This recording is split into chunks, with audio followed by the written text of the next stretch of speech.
Quick disclaimer to any Stranger Things fans watching this. This video and its conclusions are primarily focused and drawn from Dead by Daylight's adaptation of Demogorgon. However, I've done my absolute best to make it as understandable as possible to somebody who's never seen or played the game. A large majority of the Dead by Daylight community finds Demo absolutely adorable, and while I was one of them, I wanted to try and figure out why. I mean, this is a 9-foot-tall, bloodthirsty monster, capable of tearing you into slivers of meat so small they'd put Dairy Queen chicken strips to shame.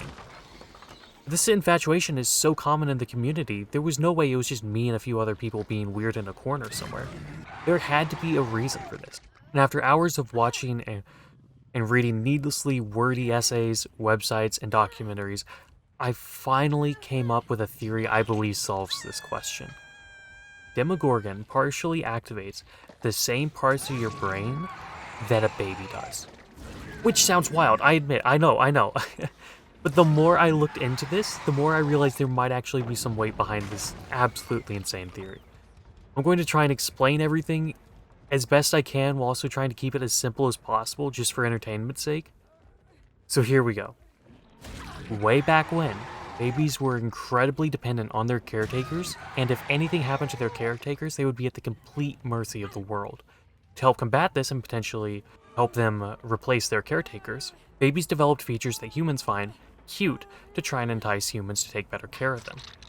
Some of these features are a disproportionately large and rounded head, a large protruding forehead, a rounded body and or limbs, and soft or elastic-looking skin.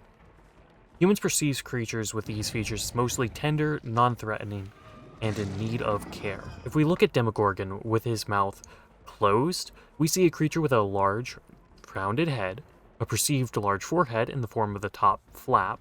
Demo's skin looks either soft or leathery depending on the picture, and the limbs have a slender, almost round quality to them. So far, there's a few similarities and a few admitted stretches, but we aren't done yet. We have yet to talk about the animations of Demo. While in the character selection and searching for a match screens, Demo has 3 animations I want to talk about: Standard Idle, Brawl, and Roar. All 3 of these animations also play into this baby theory surprisingly well. First, analyzing the crawling animation. While Demo is crawling, he looks fairly similar to toddlers when they are first learning to crawl, and this is admittedly a bit of a weak comparison, but I'd still say it would contribute to the overall cuteness of Demo. The next animation I'd like to look at is the default idle animation when he's just standing around, but more specifically, how Demo's lips move while idle. Demo's lips tend to slightly wiggle and overlap each other, and some babies will do an incredibly similar movement when stressed or in an otherwise negative state. These movements further push Demo's tender, non-threatening, and in need of care propaganda. But surely there's no way the final animation, the roaring animation, fits into this theory, right? Wrong. While it doesn't directly have a human counterpart, I think there is an explanation for this too. Quite simply, there is very little on Earth that can do anything even remotely similar to what Demogorgon does while roaring, with the closest being how some animals can unhinge their jaws to a serious degree.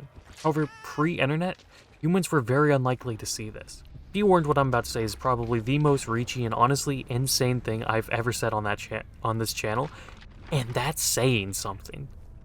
When we see Demo unfold his lips, revealing his teeth and mouth while roaring at a volume that it could be heard across entire neighborhoods, I believe that we, given all other points in this video as context, possibly subconsciously compare this to a child's laughter, or even more likely, their crying. While roaring is something that many animals do pretty often, many recent generations of humans are much more familiar with the concept of a child crying. When Demo roars, he opens his lips wide, showing both his teeth and mouth, or throat if you want to call it that, while producing a loud, relatively high-pitched noise. When babies cry, they open their lips wide, show their teeth and mouth, while producing a loud, high-pitched noise. These similarities are honestly kind of striking when you take a step back, and when looking at all the evidence and its conclusions, I wonder if this was somehow intentional by behavior or Netflix's design team, or if it's just some amazing accident. Also, please remember, this is just a theory developed purely off of information I found in like a total of 8 hours Googling, and was concocted almost entirely while I was a bit delirious from my second go against Nemesis, if you catch my drift. So if you and your degree in baby genetics want to shred me like your demo and I'm trying to loop Shaq down in the comments, that's fine. That's fine, but just remember this is all ultimately for fun. So in conclusion, Demogorgon is baby.